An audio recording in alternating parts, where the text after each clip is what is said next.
Oi, pessoal. Tudo bom, Isabela? Tudo bem, prazer, Lucas. Prazer, E Felipe, aí, contar aqui com você. tudo É isso bom? aí. Tudo ótimo. Então vamos lá, gente.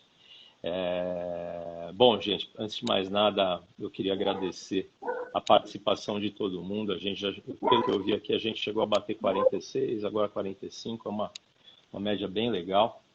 Espero que a gente possa, nessa horinha e pouco aí de conversa que a gente tem, passar um pouquinho da experiência de vocês dois, né, que são que vivem esse mercado, né, o mercado de games, o mercado da propriedade intelectual. O Lucas de uma forma menos jurídica e muito mais prática. Mais E, bom, a divertida. Isabela também. E a Isabela também, né? Com a experiência só que ela tem de OMP, também é muita prática, mas aí uma prática jurídica, né? Então, vamos compartilhar um pouco desse conhecimento aí para o pessoal, tá? Eu vou passar rapidamente aqui para fazer uma apresentação, uma breve apresentação do tema, delimitar um pouco o tema, apresento vocês dois e aí eu peço licença para deixar a Isabela falar primeiro, tá? Boa, boa. Aí depois a gente. Bom, então, gente, essa live hoje ela se propõe a debater um pouco, né, de uma matéria que é muito recorrente, né, dentro do mercado de games, que é justamente como proteger, como que esse mercado se tornou tão relevante hoje em dia e como mantê-lo relevante, né, e como se manter relevante nesse mercado, né? Hoje em dia, o mercado de games ele tem números astronômicos que eu vou mencionar aqui, né? E para você se manter nesse mercado, ele está e sempre será extremamente competitivo. Então você não pode vacilar, você não pode ah, deixar de proteger aquilo que você criou, que você desenvolveu, que você investiu, né? E que, na verdade, é assim que você vai dar valor para o seu bem. Porque senão, né, você tem o risco de se ver não podendo utilizar algo que, inclusive, foi você que criou. Olha, gente, vocês me desculpem, mas eu estou dando muita risada com esses recadinhos que estão Não, chegando aqui. Então, é brincadeira, a gente tenta fazer um se eu der negócio uma sumidinha, sério. É complicado, é complicado. então, se eu der uma sumidinha aqui mais parecida, é porque eu estou dando risada. Aqui já tá falando que você está banido, cara. Então, É, mas enfim, o que é o universo de games, né? Antes de mais nada, game, se você for pegar, é o nome da palavra jogo em inglês. Então, a gente fala de game como se referindo aos jogos eletrônicos, né? Já deixar isso claro de antemão, né? O universo dos jogos eletrônicos, a gente pode dividir em várias categorias, né? Você tem o jogo de luta, você tem o jogo, o first person shooter, né? Que a gente tem, o de esportes, e você tem também aquele famoso MOBA, que é o Multiplayer Battle Arena, né? Que tipo de games são esses? Eu estou falando de NBA, eu estou falando de CSGO, né, o Counter-Strike, estou falando de League of Legends, né, que são games altamente consagrados, né, e acabam por formar esse mercado que não é tão novo, mas que certamente cresce a cada dia, evolui a cada dia, tanto econômica quanto tecnologicamente, né? E a propriedade intelectual tem sempre que andar lado a lado com essas duas vertentes, tanto a econômica quanto a tecnológica, né? Então, hoje em dia, esse mercado, para quem que ele é voltado? Ele é voltado para inúmeras figuras, inúmeras pessoas, né? A começar pelo player, pelo jogador, aquela pessoa que se interessa em ficar na frente de uma tela, né? adquirir um produto para efetivamente jogar, praticar a ação, né? Dentro desse segmento, você tem vários tipos, né? Você pode citar o player casual, o player semi-pro e o pro. E para cada uma dessas categorias, existe um approach diferente, né? Uma estratégia diferente dos grandes estúdios, dos grandes atores desse mercado, né? Então, aí, por aí afora, você vai criar uma série de outras categorias de exploração econômica comercial, né? A atividade econômica gamer no mundo, e isso daí eu já peço licença para a Isabela, porque algumas coisas eu chupinhei de um material que ela me mandou, e outras eu acabei também fazendo uma pesquisa minha. Eu tenho um certo contato com essa área, então também eu tenho os meus numerozinhos aqui comigo. Mas você está falando de uma atividade econômica que movimentou em 2019 175 bilhões de dólares, né? E no cenário mundial, o Brasil se colocava até então, em 2019, que foi o último levantamento que eu consegui averiguar, a gente se colocava em 13º, né? A gente tem que falar do efeito pandemia. O efeito pandemia trouxe um incremento de pelo menos 15% nesse mercado, que ninguém esperava, né? Já existem números até maiores do que isso, tá? Dentro desse espectro mundial, a América Latina, ela se insere com uma porcentagem pequena, é claro, né?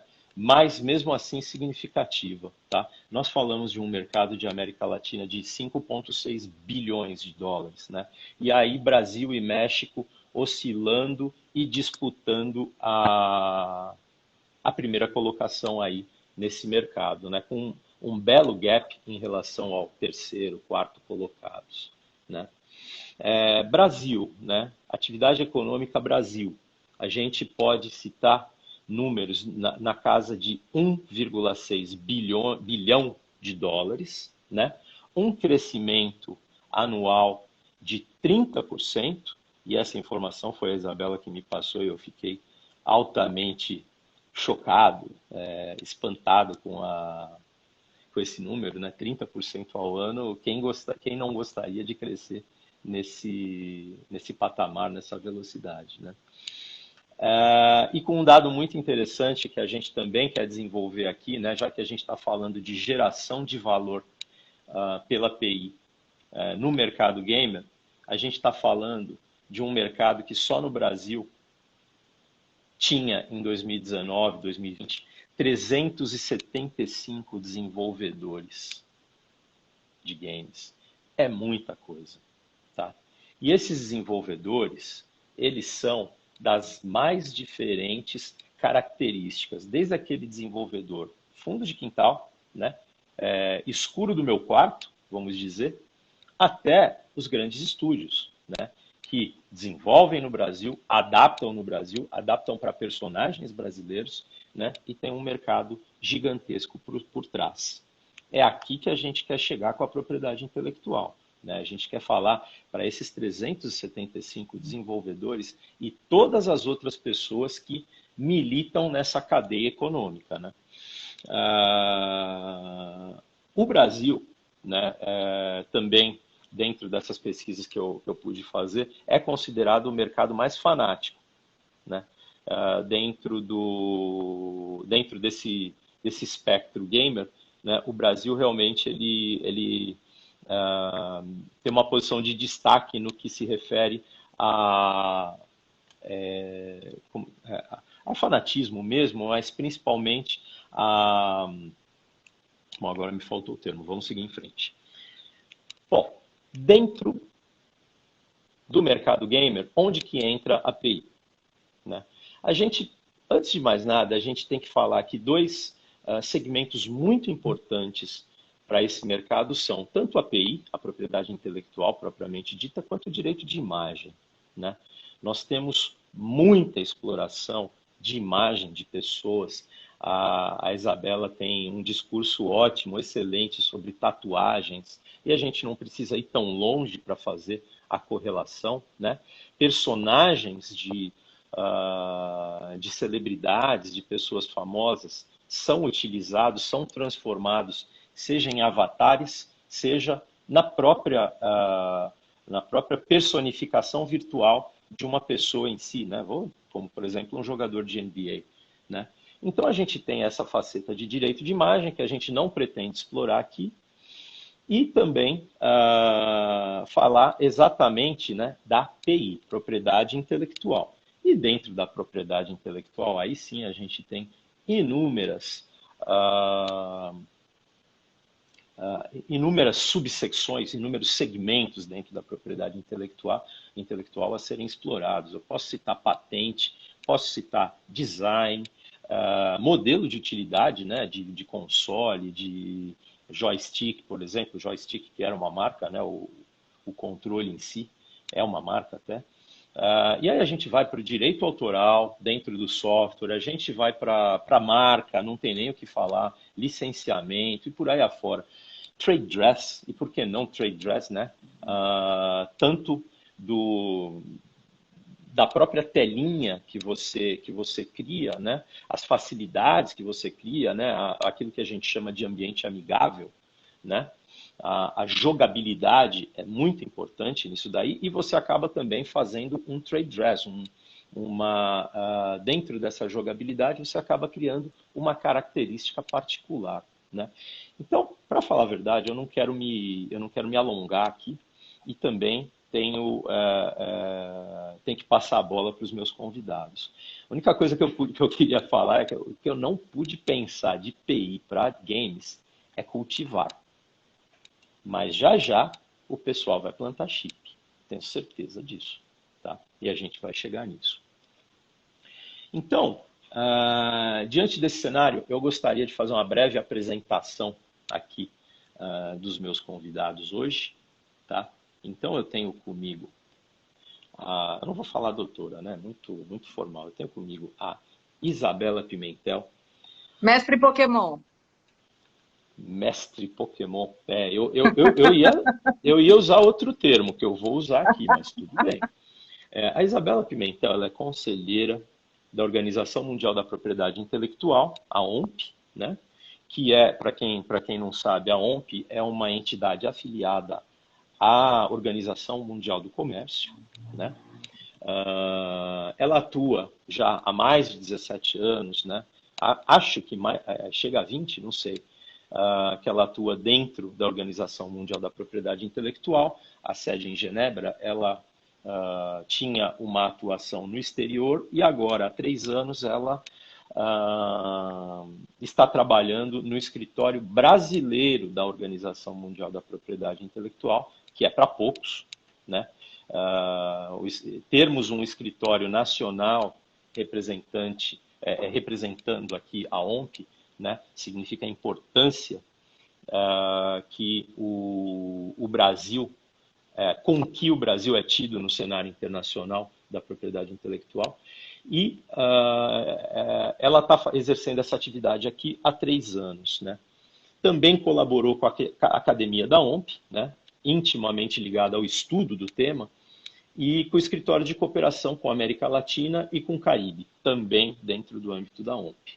Graduada em Direito pela Federal do Rio de Janeiro, a UFRJ, membro da OAB desde 2000, tem 2 mestrados pela Universidade de Alcalá, Espanha, em Comércio Internacional e Gestão de Projetos. Tá? Ela falou aqui Pokémon, mas eu acabei conhecendo também a Isabela por Bela das Tretas, né? Que é um alter ego, não sei, um personagem que ela tem no Instagram, que eu convido todos a seguir, né? É Bela das Tretas mesmo, tudo junto. E é simplesmente muito divertido, né? Ela fala, ela vocaliza, ela verbaliza tudo que o advogado quer falar. Só que a gente às vezes não pode. Então, vamos dizer que é bem direta a forma pela qual ela se manifesta com relação aos pequenos ou grandes direitos de propriedade intelectual, mas basicamente naquele espírito, meu amigo, tem que pagar, bebê. Não é tão simples assim. Então, eu convido todo mundo a seguir, tá? E se eu tenho a Bela de um lado, eu tenho a fera do outro, que é o Lucas. O Lucas Brexi, Lucas Pereira, né? Mas também dentro dos codinomes aí que o mundo gamer acaba criando, né? O Lucas Brexi, né? Ele como nós definimos até, e vi essas definições na repercussão das divulgações que a gente fez dessa live, né? É um prodígio. E ele, de fato, é um prodígio. Eu tive a satisfação de trabalhar do lado dele em algumas causas, tenho a satisfação de trabalhar ao lado dele em algumas causas, e eu posso falar que realmente a visão empresarial, a visão de negócio, a seriedade, né, o profissionalismo que eu não vou falar moleque, mas que esse rapaz apresenta é sensacional, tá? O Lucas, ele é um prodígio, ele tem 19 anos, desde os 15, Lucas, você trabalha com o Gaules? Desde 15, ele tava com 16, eu acho já, acho que 16 mais ou menos.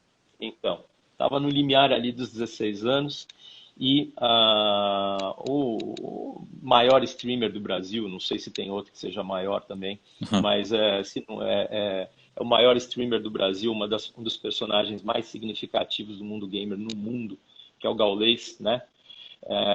Elegeu o Lucas, né, para tomar conta da sua carreira, para tomar conta da sua marca, das suas marcas, e botar um pouco de ordem na casa, né, Lucas? Fazer um pouco a coisa andar. Já estão falando que você está milionário, cara. Porra, quem dera.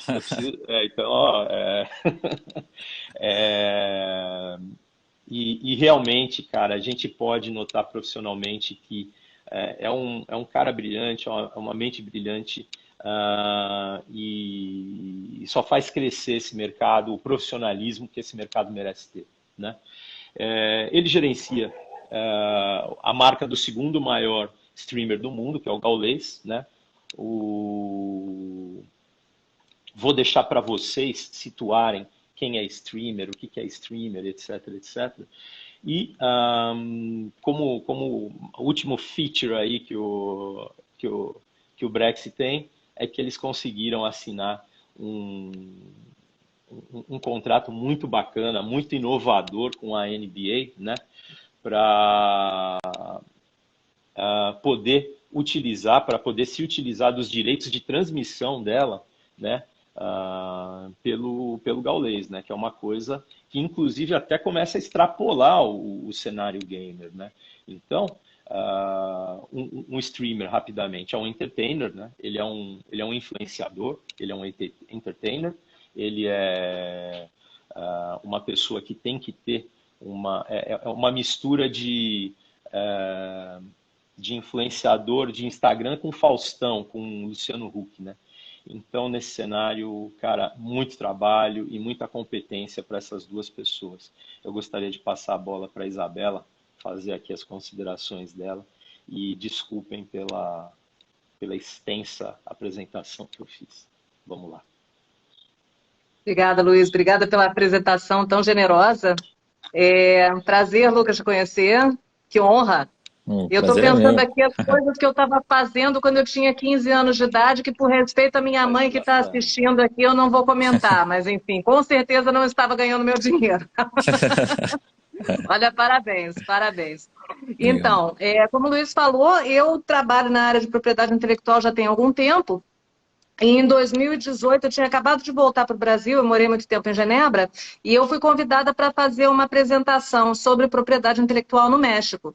Era uma apresentação padrão, uma coisa que eu já estava mais ou menos acostumada a fazer, e vamos embora, né? Fui um pouco meio sem ver o que era, né? E daí tomei conhecimento um pouquinho depois de ter aceitado, que era sobre propriedade intelectual e videogames. E foi aí que eu comecei a correr atrás, a pesquisar, e eu me dei conta que é importantíssimo, é um pedaço do mercado da economia, propriedade intelectual para videogames especificamente, que não está sendo explorado a contento, eu acho que tanto no mercado latino-americano, mas principalmente no Brasil. Quer dizer, na Argentina você já tem universidades se dedicando à propriedade intelectual e videogames, na Argentina, que é um mercado que tem um desenvolvimento muito menor do que o do Brasil. E aqui no Brasil isso não está sendo discutido, academicamente pelo menos.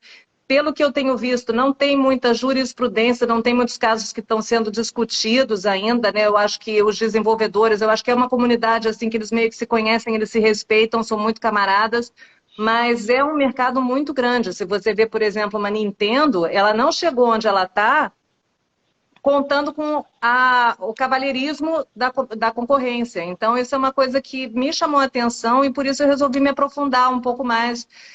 Comecei a estudar mais o tema e agora estou fazendo um mestrado também em Propriedade Intelectual e Inovação na Academia do INPI, onde eu estou trabalhando especificamente esse tema de games, que eu acho que ele é muito importante. Bom, como o Luiz tinha comentado, em 2018, o antigo Ministério da Cultura desenvolveu um censo da indústria brasileira de videogames. Foi o segundo censo, eles tinham desenvolvido um primeiro em 2014 e a gente está esperando que tenha outro em 2022, né? Mas os dados que eu estou trabalhando são esses baseados de 2018. E nesse momento, eles identificaram que o Brasil tinha 375 desenvolvedoras, como disse o Luiz, entendeu? Não são necessariamente um moleque no quarto, né, com o seu laptop, às vezes são coisas bem maiores, mas a grande maioria são microempresas inovadoras, né? E eles distribuíram um questionário no qual 97% das entrevistadas, das desenvolvedoras entrevistadas, declararam que elas possuíam, que elas desenvolviam PI, propriedade intelectual, para os que não estão muito versados, desculpa.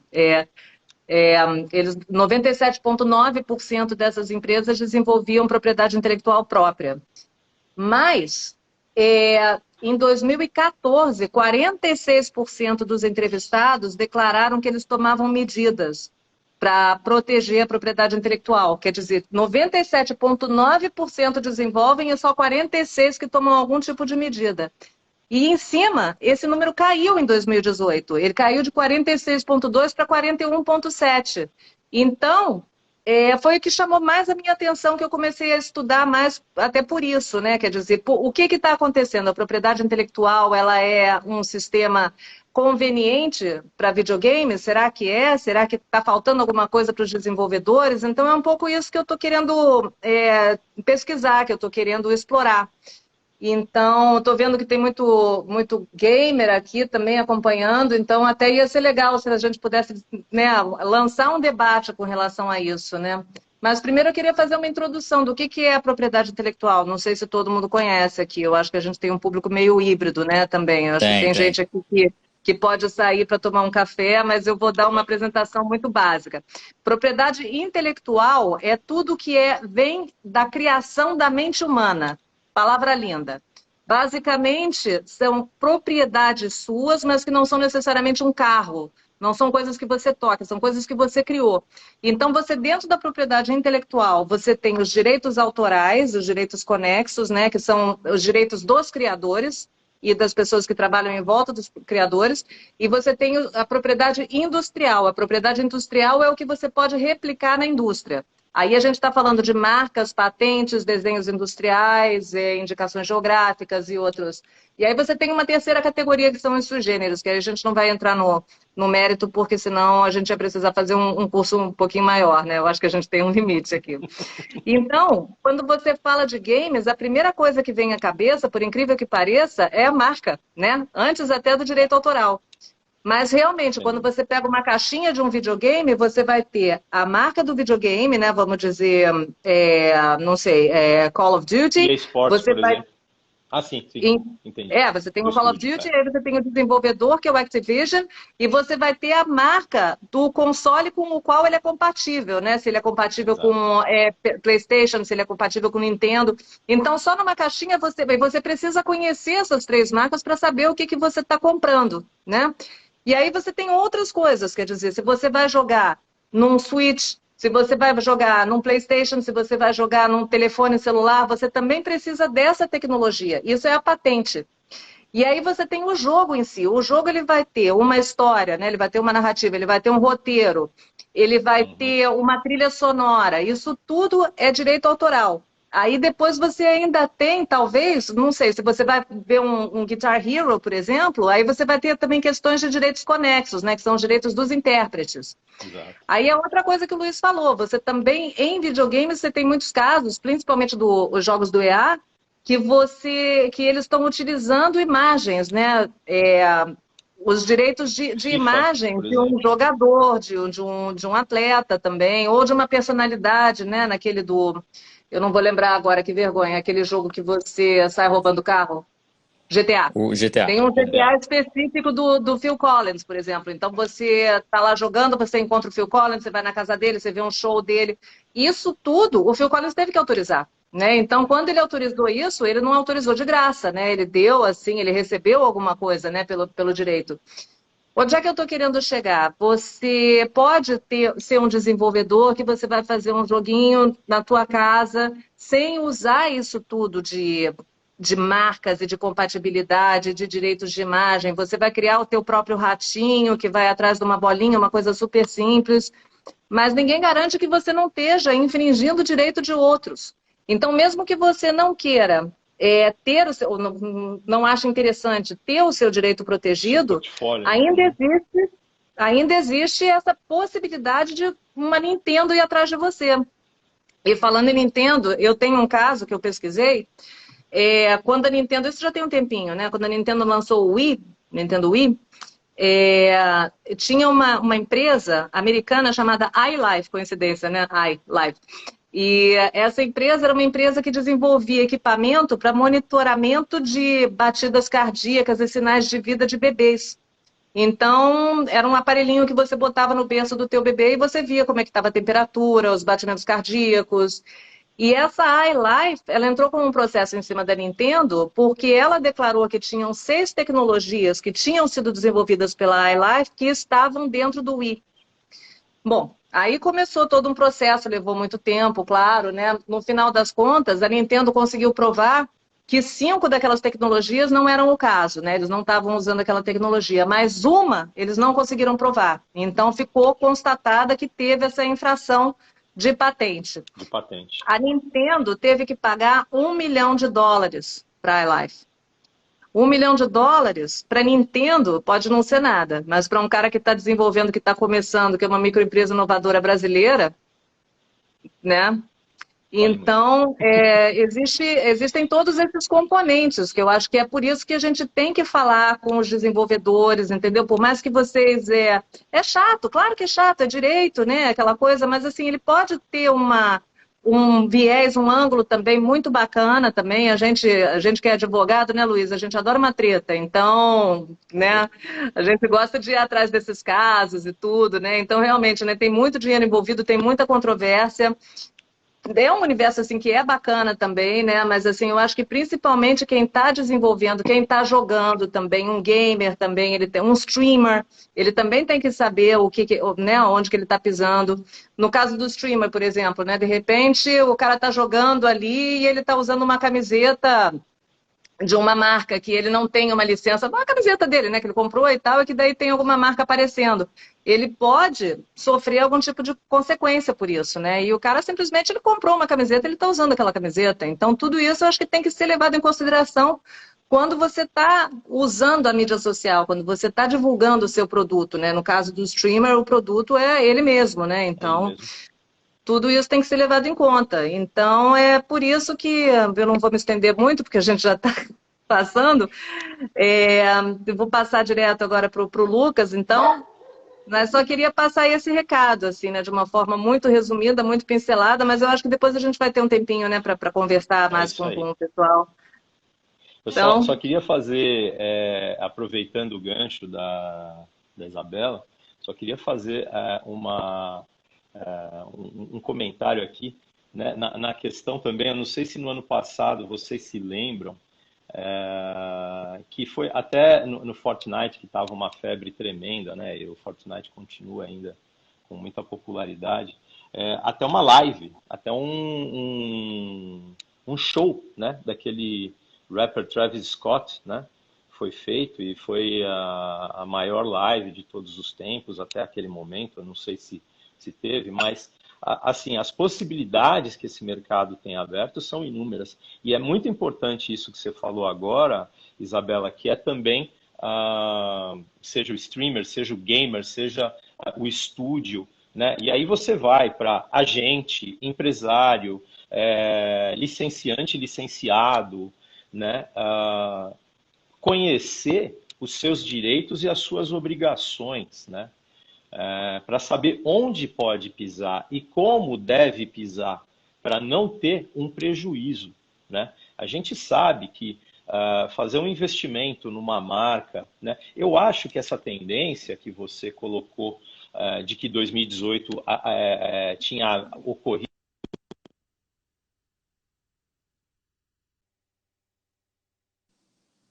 Eu acho que eu...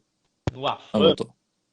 Voltou. por proteção, pelo investimento, é que tocou meu celular, pelo investimento, né? Pode até ser que o que acontece, né? É um investimento. Você cuidar da sua propriedade intelectual, proteger o bem incorpóreo, né? Que é o termo jurídico que você diz que a gente não consegue pegar. Você proteger a sua criação tem um custo, né? E esse custo pode não ser pequeno, né? Hoje em dia, se tiver alguém na Holanda me assistindo, cara, eu estou no recesso do meu lar aqui, porque eu estou em home office, né? Então, eu acredito, não sei, mas, putz, vou ter que pagar essa grana, né? Então, isso não é pagar essa grana, isso não é custo, né? Não é despesa. Claro, não é despesa. Você tem que ter uma expectativa de ter retorno, né? Então você tem que ter um plano de negócio, você como uma empresa de qualquer outro segmento, né? Mas a PI, a propriedade intelectual, ela tem que ser como ela representa um ativo muito importante desse segmento, ela tem que ser uma rubrica do plano de negócio e do projeto, né? Obrigatória. Obrigatória. Você tem que fazer uma previsão de budget para a proteção de propriedade intelectual. E com os instrumentos que nós temos também, vou dar o exemplo aqui, Protocolo de Madrid, muito bem administrado pela OMP, né? Para as pessoas que não conhecem, é a marca internacional, para ser bem raso na explicação, né? É uma possibilidade de você proteger a tua marca internacionalmente com um ou poucos atos praticados. Eu não vou dizer um registro, mas com poucos atos praticados, né? E pode ter custo, pode ter um custo. Você vai ter um custo em dólar, em euro, qualquer que seja, franco suíço. É um investimento que nem sempre é barato. Patente não é barata, só que você precisa se preocupar com isso. Falei. Lucas, com você. Não, assim, muito do que você falou, a gente vê, até já entrando vai num debate assim, a gente acaba vendo muito isso acho que numa esfera, vou falar um pouco mais da onde eu estou atuando mais, que é na criação de conteúdo mesmo, assim, do que a gente vê no dia a dia. Pô, todo dia a gente está criando, não vou falar todo dia não, mas todo mês sempre tem alguma coisa, pô, vamos fazer um campeonato, o campeonato já vai virar uma marca. Aí já virou uma marca, a gente tem que tentar proteger essa marca, porque daqui a um tempo a gente vai fazer uma edição presencial e essa edição presencial, pô, vai envolver, né, venda de camiseta e licenciamento. Então, são várias coisas que acabam ficando amarradas que se você, e é muito até do que vocês falaram, se você não protege isso, é como se você criasse, né, você criou ali, você tem a gente brinca até que todas as marcas, cada projeto, cada produto que a gente acaba criando como se fosse um filho. A gente trata com carinho, assim, Exatamente. e aí chega lá, alguém tenta, e aí alguém pode tentar pegar. É complicado, assim, você não ter esse background, assim, e eu acho que hoje, e aí muito também do que vocês falaram, acontece muito, assim, eu não vejo hoje no mercado, de games e esportes como um todo, isso acontecendo.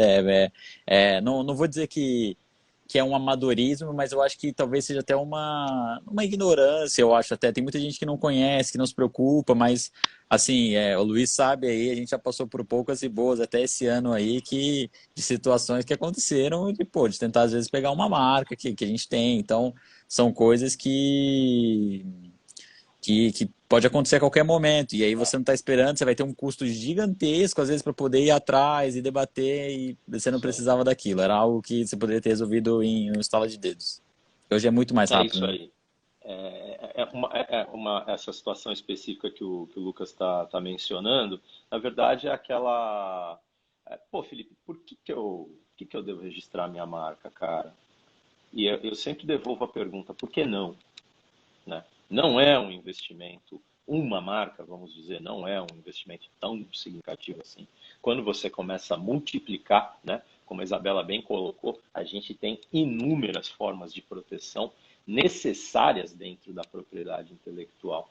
Mas é aquele negócio, né, Lucas, que você não proteger pode ficar muito mais caro para você. Ah, você vai perder? Nem sempre.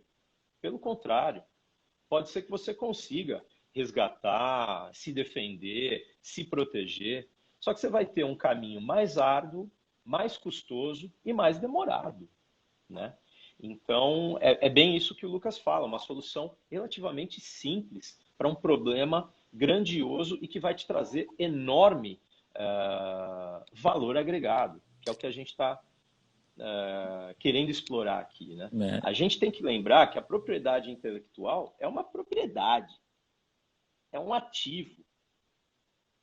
Concordo, Carmen, o mercado exige profissionalismo, exatamente. Como a Isabela falou, não vamos contar com a benevolência do concorrente, essa benevolência não vai vir, né? E a propriedade intelectual é uma propriedade, antes de ser intelectual. Então, ela está lá na lei, ela equivale ao bem móvel, né?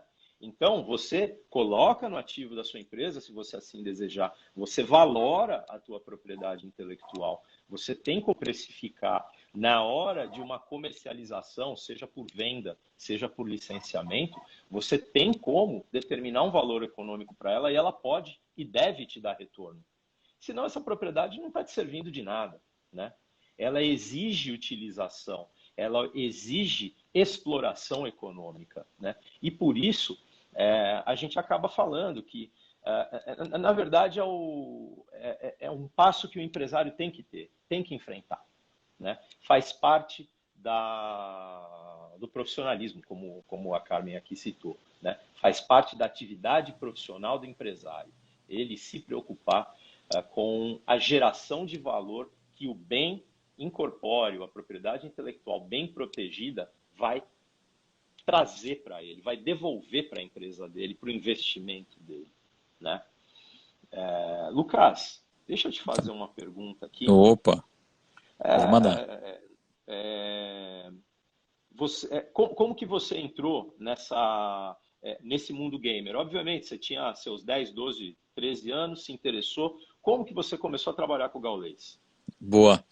Então, eu comecei sempre desde pequeno, eu sempre me interessei, muito por jogos, sempre jogava ali no Xbox, tal, jogava um FIFA, alguma coisa assim, com meu irmão.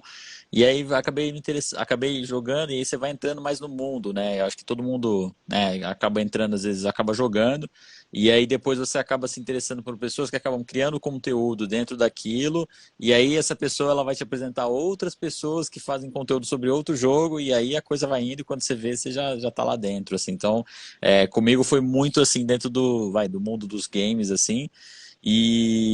Mas com o Gaules em específico, eu tava até engraçado, porque eu como uma das grandes pessoas, né, que estão aqui hoje assistindo, o pessoal também que assiste as lives, eu era mais um ali também. Eu tava ali assistindo, mas foi em janeiro de 2018.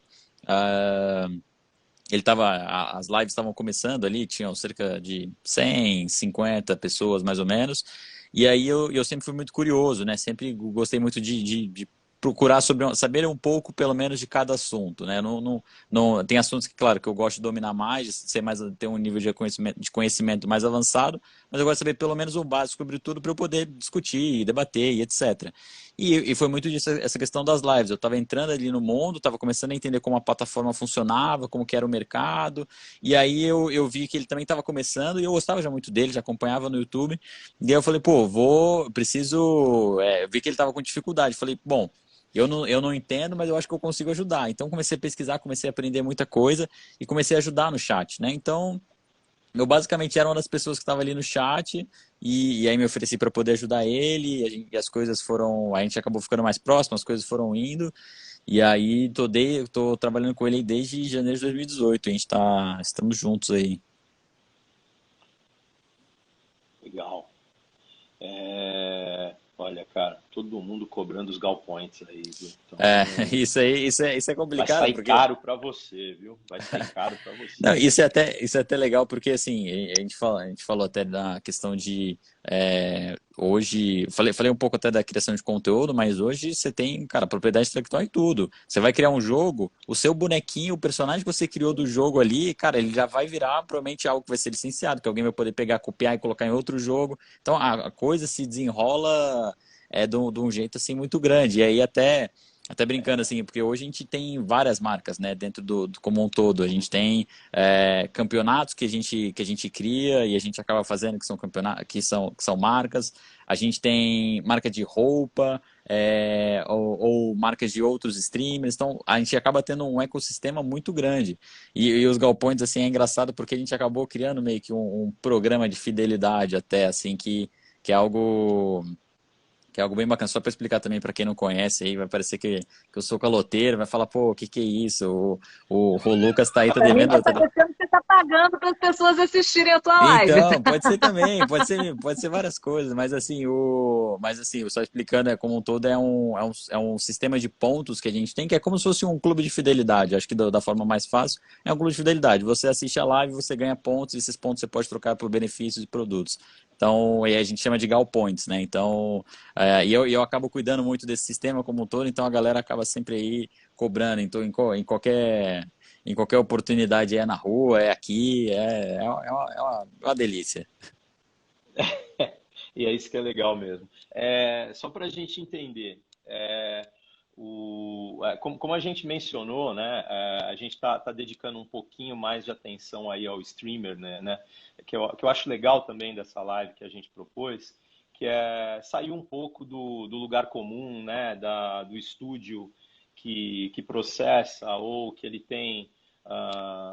Aliás, não é lugar comum, mas um caso muito interessante que, inclusive, a Isabela menciona nas exposições dela, que é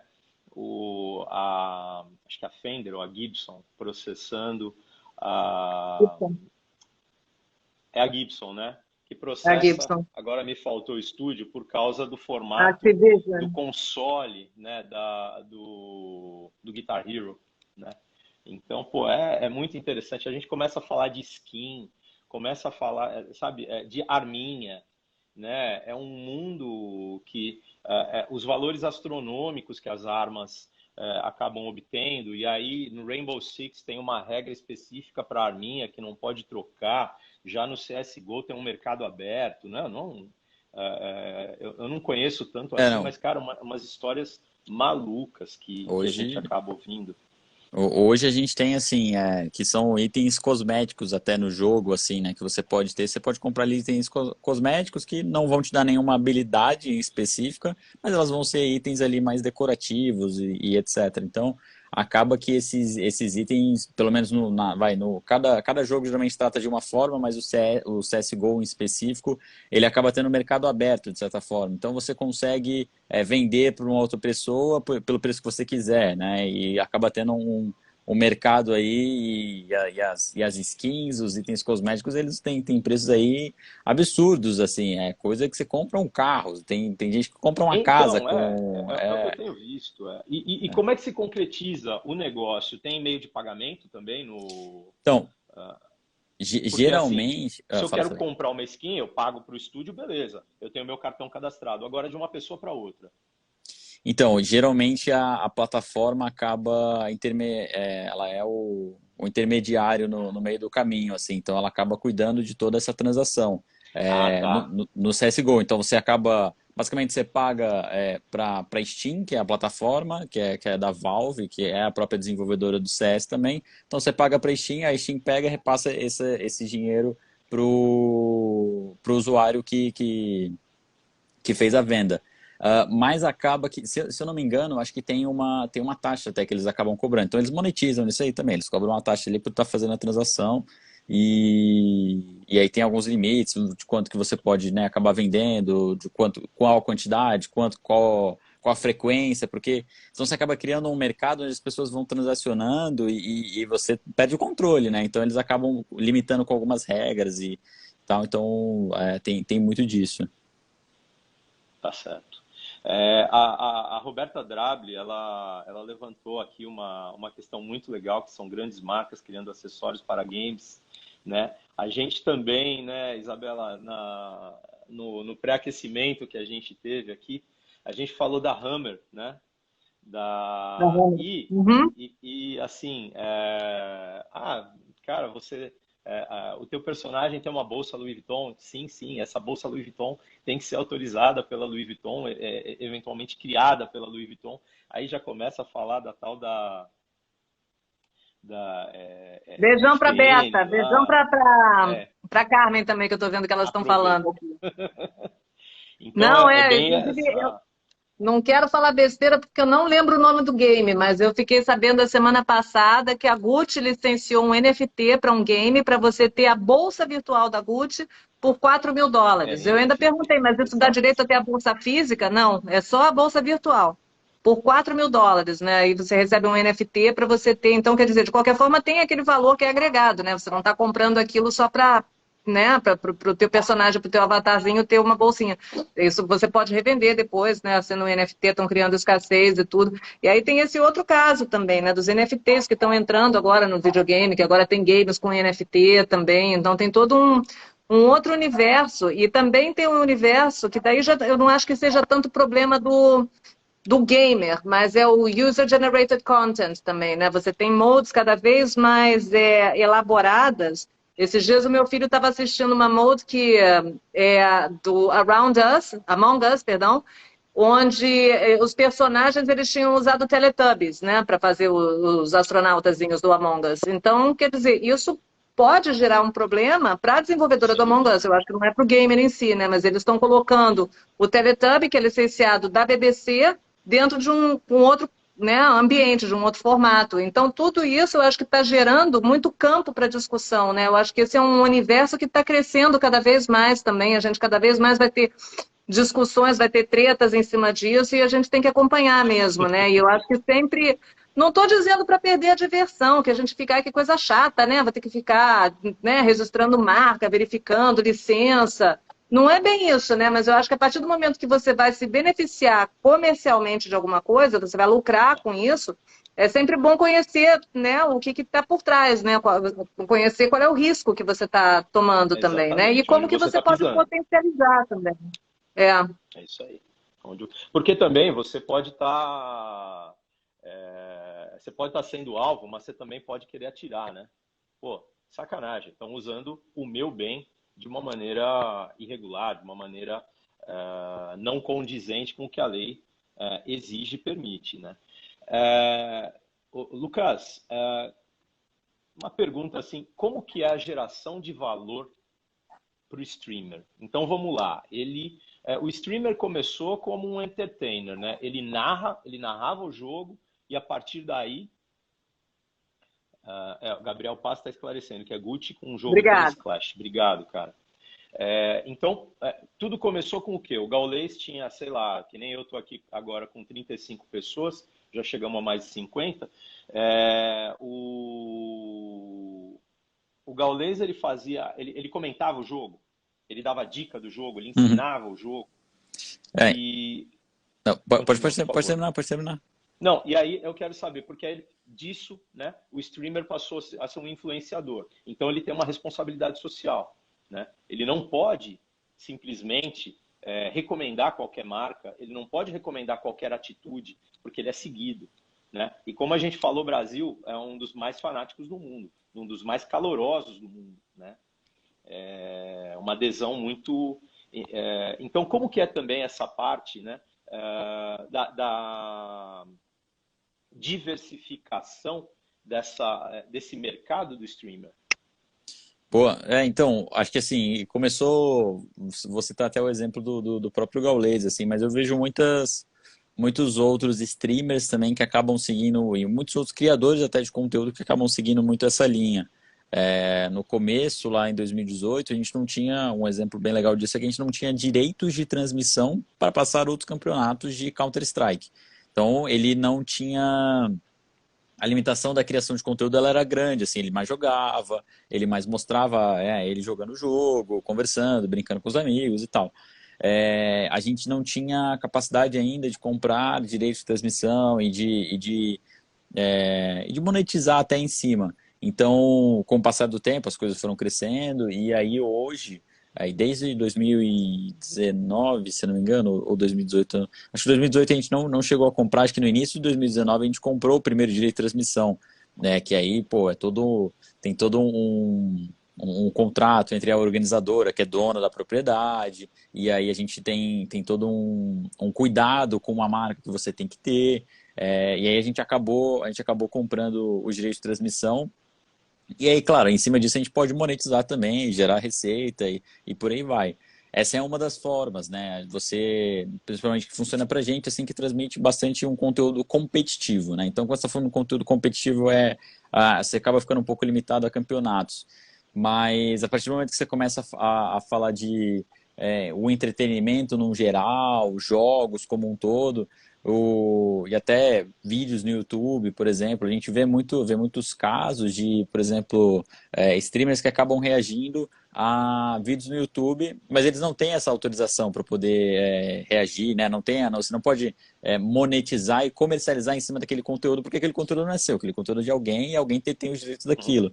Então, o que é mais famoso, assim, o que a gente mais vê acontecer é muito uma relação em várias brigas e disputas judiciais, é o que mais tem, assim, o que eu mais escuto é com relação a direitos de imagem, copyright, direitos de uso mesmo. Então, a gente acaba vendo bastante, mas eu acho que a geração de valor, ela, principalmente do Gaules, veio muito em cima dos campeonatos, assim. Então a gente foi comprando mais direitos, foi comprando mais campeonatos maiores, com mais estrutura, e você vai se aproximando, você começa a ajudar a desenvolver campeonatos, né? Lá fora você começa a prestar não uma consultoria, mas um feedback mesmo. Putz, isso aqui para o público brasileiro tem funcionado dessa forma, o pessoal gosta mais assim.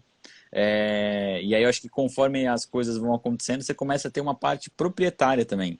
Então é uma das coisas que a gente começou a fazer no final do ano passado. A gente já fazia de uma forma mais lenta, vamos dizer assim, né? Não era tão agressivo, mas acho que a partir desse ano a gente começou um pouco mais forte a focar em produtos proprietários e um desses foi no final do ano passado, a gente se tornou sócio da Globo, da DC7, que é uma das produtoras de evento, organizadoras de evento aqui no Brasil.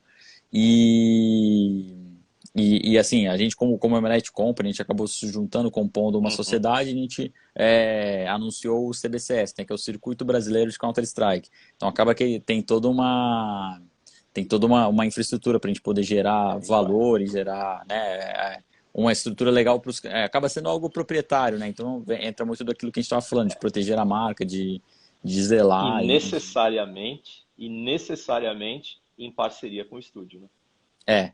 Assim, hoje... O estúdio é o dono da bola, né? Ele é o dono da brincadeira. Hoje acaba que assim, a gente vê o Counter-Strike em específico, ele é engraçado porque a desenvolvedora em si, né, que é a Valve, ela não tem uma relação mega próxima, assim, de estar ali junto, de fiscalizar muito o que acabam fazendo, né? Eu acho que até um erro deles, assim. Eu, se estivesse no lugar deles, já até falei isso pro pessoal, a gente conversa abertamente, falei, pô, vocês deviam estar mais em cima, como assim? O pessoal faz o que quiser e tal. Porque hoje, se você quiser organizar um campeonato seu de Counter-Strike, você pode organizar um campeonato seu. é muito aberto. Mas é algo que a gente já vê que, acho que, se não me engano, com o League of Legends é algo que já é mais complicado de você poder fazer. O Rainbow Six também, se não me engano, é complicado.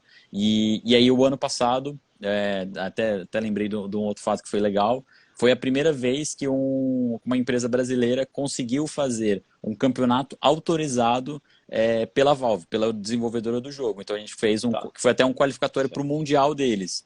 A gente organizou tudo, fez tudo bonitinho com a autorização deles. Então teve uma relação assim. Mas o Counter-Strike em específico, ele não tem muito esse zelo, esse cuidado assim com o uso da marca, né? Até um erro assim que o pessoal comenta direto, mas é uma escolha, né? Estratégia. Deixa eu aproveitar aqui, porque a Roberta está também pedindo para a Isabela falar sobre a questão das tatuagens, que é realmente muito legal, muito interessante mesmo. O caso das tatuagens é um caso bem emblemático, assim, eu acho fascinante, na verdade. Tudo começou com o Se Beber Não Case 2, o filme. Né? Quer dizer, você teve o 1, Se Beber Não Case 1, que foi um mega sucesso e tal, e daí teve a sequência, né? E na sequência, eu acho que todo mundo já viu, né? São um grupo de amigos que vão para uma despedida de solteiro, daí, né, bebem todas e tal, e acordam sem lembrar o que aconteceu no dia seguinte, e daí começa o filme em cima disso. E tem um deles que sempre faz uma cagadona, assim, né? Desculpa com o meu francês aqui. E nesse 2, ele acorda com uma tatuagem, um tribal no rosto, que é igual à tatuagem do Mike Tyson. E aí o filme ele se desenrola todo em cima dessa história da tatuagem, do Mike Tyson e tal. E aí o que aconteceu? 15 dias antes do filme ser lançado, um tatuador apareceu e falou assim: eu fui o tatuador que fez essa tatuagem no Mike Tyson, eu tenho os direitos sobre essa tatuagem e eu não fui consultado, eu não recebi nada por isso. Então, ele tinha um caso, porque nos Estados Unidos, né, o registro de copyright é uma coisa bem importante, assim, ele tinha essa tatuagem especificamente registrada lá, ele teve uma visão, né, quando ele fez essa tatuagem no rosto do Mike Tyson, ele falou, vou capitalizar com isso. E, bom, enfim, eles entraram num acordo e indica-se que ele ia ganhar todas ali, né. Bom, esse foi um primeiro caso. Aí, alguns anos depois, a NFL, a EA, ela desenvolveu um jogo de futebol americano e na capa do jogo tinha um atleta chamado Ricky Williams, que era um atleta da NFL, e ele aparece assim levando a bola, né, de futebol americano, e aqui aparece muito em evidência uma tatuagem, a tatuagem que ele tinha mesmo, né? E aí também, nesse caso, apareceu o tatuador, ele falou, essa tatuagem fui eu que desenvolvi, e eu tenho direito porque vocês estão se beneficiando da tatuagem para vender unidades, né? Então, quer dizer, ali já não tinha não existia tanta certeza que esse caso iria adiante, né? Porque não era uma coisa assim que a tatuagem estava agregando valor ou o game ele estava, né, sendo desenvolvido em torno da tatuagem. Era uma coisa que eles podiam muito bem apagar a tatuagem ali da capa. Mas, enfim, eles chegaram de novo num acordo sigiloso, né? A gente detesta, a gente que é advogado, né, Luiz? A gente detesta acordo sigiloso, mas, enfim, caso, né, que aconteceu. Aí, depois disso, a EA, ela passou a remover, quer dizer, remover não, ela não incluía nos avatares as tatuagens para evitar esse tipo de bagunça, né? Mas aí apareceu o Colin Kaepernick, né, que também era jogador da NFL, e ele apareceu com um termo de cessão de licença de uso das tatuagens dele. Ele tinha as tatuagens no braço que todas tinham sido feitas pelo mesmo tatuador e o tatuador cedeu o direito de uso.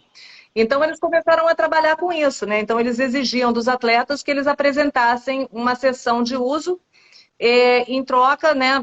Senão eles não colocariam a tatuagem. Só que o que acontece? Esses jogos eles são extremamente realistas, né? Então eles querem que o avatar ele se pareça o máximo possível com o atleta, né, que está sendo retratado. Exato. Então começou a se tornar uma tendência, mas não tanto, quando, por exemplo, você tem um atleta que tem diversas tatuagens no corpo que não são feitas pelo mesmo tatuador. Ou quando o cara ele desenhou, ele teve uma tatuagem que não, eu fico imaginando, né, cara? Aí tem sobre a tatuagem, né? Cara.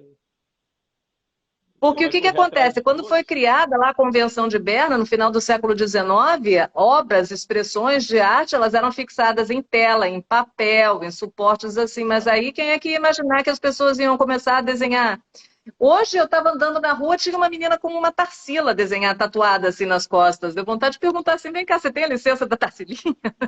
Claro que não, né? Mas enfim, aí nesse caso, agora há pouco tempo, a Take-Two, ela lançou o jogo NBA 2K20 e um tatuador um estúdio de tatuagem, a Solid Oak, ela falou que eles eram os donos, os titulares de 5 tatuagens de 3 atletas. Um deles era o LeBron James.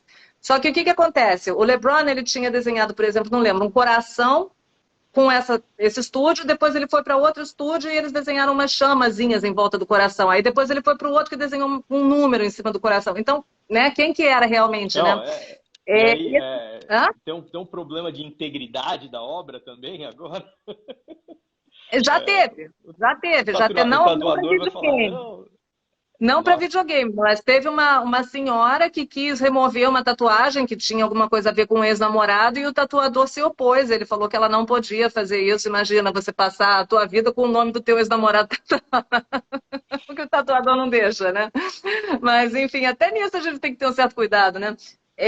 Mas o que aconteceu? Agora, a Corte de Nova York, na primeira instância, ela decidiu que aquilo não era uma infração de direitos autorais, nesse caso da NBA K20, do LeBron James. Ainda cabe recurso, mas a gente está achando que está se criando uma jurisprudência no sentido de que tatuagem em videogame, porque ela é muito pequena, ela não interfere no valor da obra em uhum, si. Uma tatuagem, quer dizer, você tem um FIFA, por exemplo, você tem 200 jogadores, aí, quer dizer, se você for, né, para cada um, tem 80 tatuagens no corpo, né? Mas a gente teve um caso agora também, que está todo mundo de cabelo em pé, querendo saber qual vai ser o resultado que está para sair esses dias, também de novo com a Take-Two. Eles fizeram um jogo de luta, a WWE, e um dos jogadores ele tem aquelas mangas japonesas, né? certo. Então, e a tatuadora, a Catherine Alexander, ela entrou com um processo e ela está dizendo que aquilo ali é muito, né? Quer dizer, não é uma tatuagenzinha. E aí, numa primeira instância, eles não seguiram a decisão do caso do LeBron James, né? Eles pediram mais informações, eles ainda não têm muita certeza, eles ainda estão estudando o caso, eles devem dar uma decisão logo, né? Então, isso vai ser um divisor de águas. Eu acho que se eles seguirem a linha de Nova York, né, que aquilo tem um efeito transformativo, isso é a palavra juridiquês, tem um efeito transformativo, aí quer dizer, a tatuagem vai sair do jogo, né? E a gente tem vários outros casos. No caso do Fortnite, também tem aquela dancinha, o emote também, né? Que está tendo algumas Exato, controvérsias. Algumas das coreografias, você tem artistas aí, celebridades de internet, dizendo, né, que aquilo é uma infração. A corte americana não está muito segura disso, porque eles não. Por exemplo, o caso mais conhecido foi a do Afonso, né, do Fresh Prince of Bel-Air. Ali a corte, numa primeira instância, decidiu que não era infração de direitos autorais, porque o direito autoral ele tem que ser o quê? Original. E o sim. cara só fazendo isso aqui não tem originalidade, mas você tem uns emotes muito sofisticados, né? São danças muito elaboradas, tipo jerk dance. Então essas eu não sei se eles levarem adiante. Por enquanto a corte suspendeu, eles falaram que eles não vão decidir caso de emotes, que eles vão, né, vão estudar o caso para depois eles abrirem. Mas eu acho que Aí, tem alguns casos que podem ser considerados criativos. Você paga por essas danças, né? Então eles têm um controle de quantas dessas coreografias foram vendidas, então é fácil deles, né, darem algum tipo de retribuição. Então vamos ver, estamos acompanhando. bom, aí você já trouxe de volta para o game, né? Bem legal. E é uma criação do intelecto, é reconhecível, né? É identificável. Você, com a dancinha do Afonso, eu consigo reconhecer que é ele. Eu consigo, né? Então, mas assim também, a gente, bom, então primeira coisa, não tem uma jurisprudência pacificada ainda. A discussão vai longe, né? O Math 011, o Brexit, quando ele entrou, a primeira coisa que ele falou, cara, meu dia foi maluco.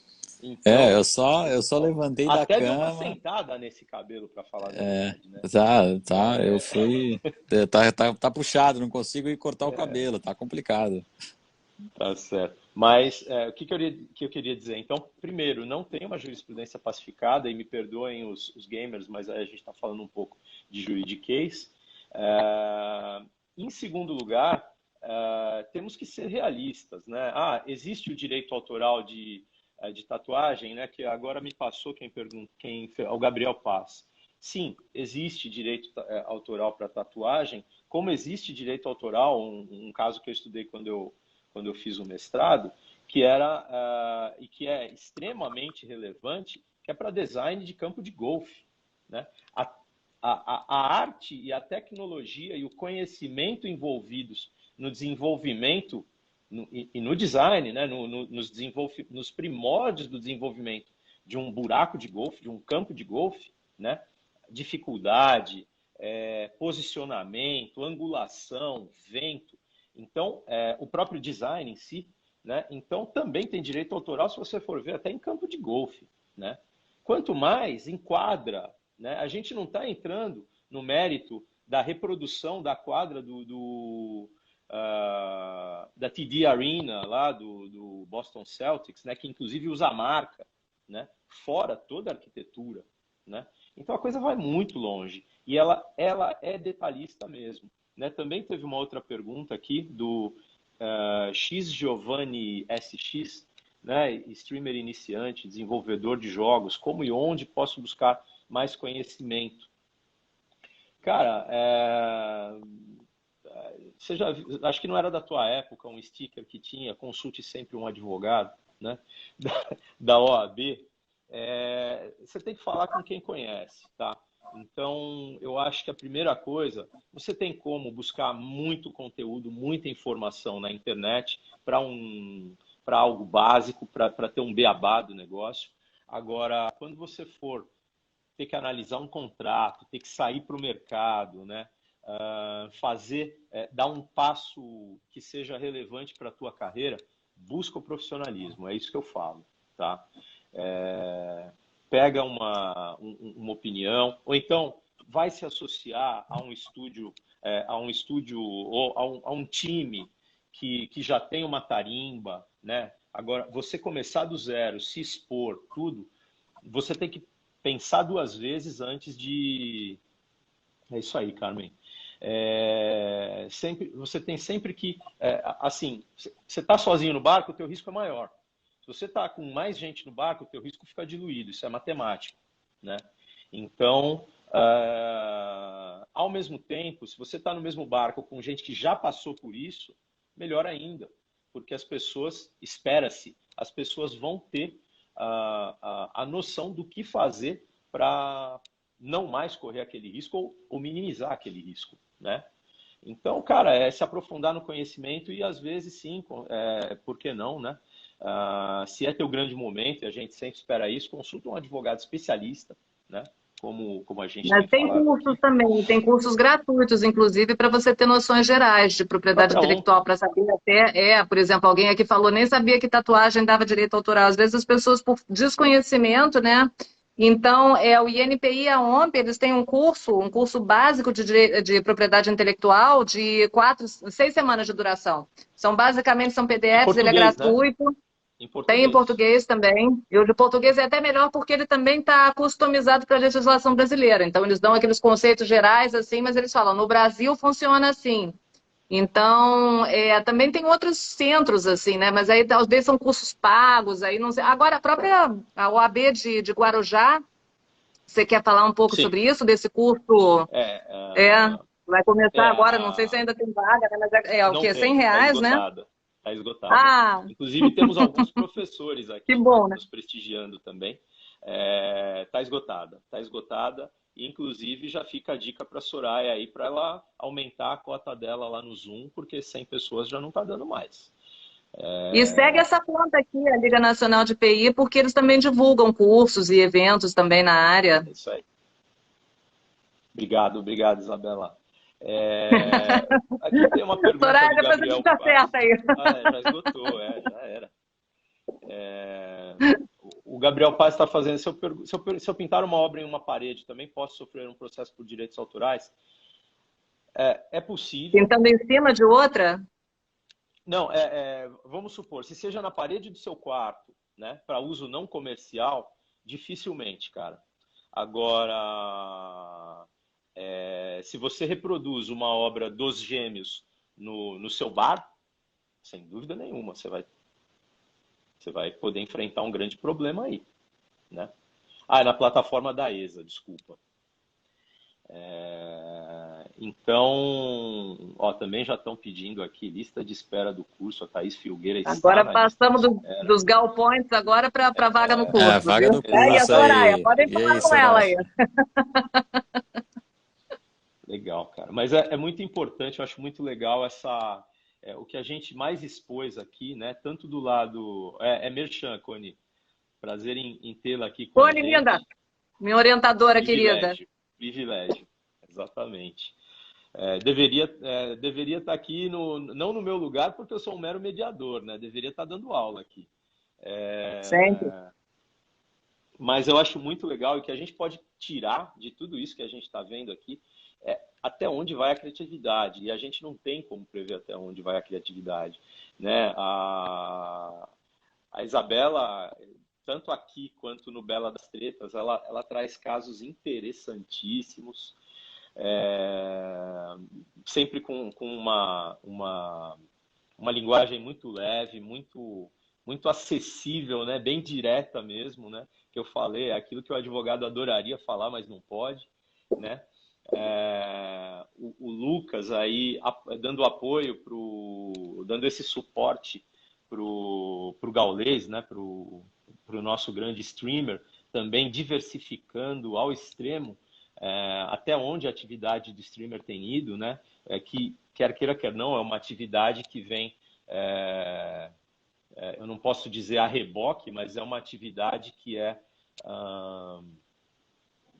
derivada do gamer, né? Do game, né? Do mercado de games. A atividade do streamer é derivada, como é a do empresário, como é a do apresentador, como é a do produtor de eventos, né? Que a gente está hoje em dia, o licenciamento, né? E não tem mais fim. Até uma bolsa Gucci agora tem preço dentro de um game, dentro de um jogo. A pessoa cria personalidades, né? E é aí que eu quero entrar, só para meter uma pimenta nessa discussão. A tatuagem faz parte da personalidade da pessoa que licenciou, né?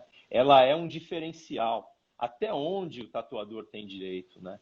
É uma obra encomendada, né? A gente pode levar essa discussão para um outro patamar também, né, gente? Então, bom, a gente já está aqui há 1h10. Eu achava que a gente fosse cair. Uma conversa extremamente prazerosa. Poderíamos ficar aqui por muito e muito tempo. Espero que todos tenham... agradeço a todos, né, pelo fôlego também. Ontem tivemos o nosso dever cívico de descansar. Então, a gente estava com energia renovada para esse momento, para essa live. Eu queria agradecer enormemente a Isabela, o Lucas, a Bela das Tretas, o Brex, e a Soraya, a Liga Nacional também, o trabalho que ela tem feito tanto na Liga quanto na OAB Guarujá, espetacular.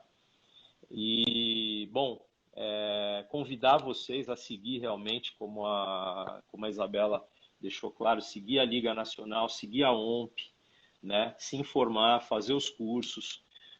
São cursos bem didáticos realmente e caminhar para o profissionalismo.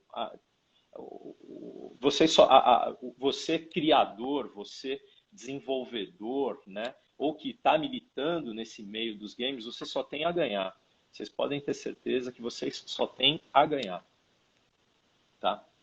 Então, gostaria de agradecer a presença de todos vocês, as mensagens de muito carinho aqui, muito gostoso o ambiente que se formou, e estou à disposição para a gente fazer um bis aí, que até já pediram aí, tá bom? Gente, muito obrigado, boa noite a todo mundo, e essa live vai estar depois nos canais da Liga e no YouTube, tá bom? Boa. Grande abraço, gente. Tchau, tchau. Obrigadão, pessoal. Dá um beijo especial para a Soraya. Super obrigada, Soraya, por ter organizado isso. Obrigada, Luiz. Obrigada, Lucas. Obrigado, e pessoal. Bom, até a próxima. Até a próxima. Prazer enorme, gente. Belo time. Valeu. Valeu. Abração.